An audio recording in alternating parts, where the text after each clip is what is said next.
Aldım. Gördüm onu.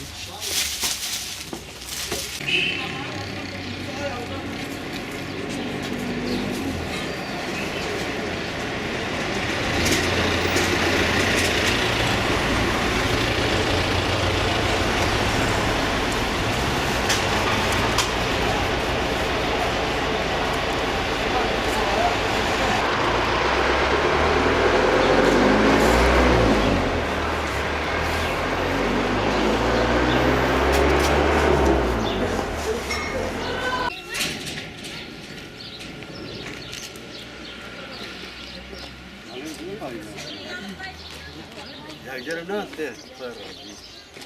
Ne yapıyorsun elhamdülillah? He.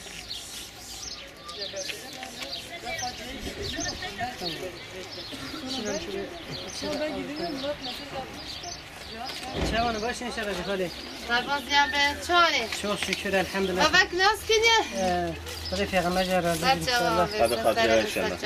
Huzuri hatip et inşallah. Ne kadar kebin? Ya abi verrak edin ya. Zaman ki durunca ataydı kahve. Hadi örümcek ekedi kahve ne ya? Olur. Takip et resmi inşallah. Duvara inşallah. Dur Teala. abi. Abi mavi kes. Tamam inşallah. He.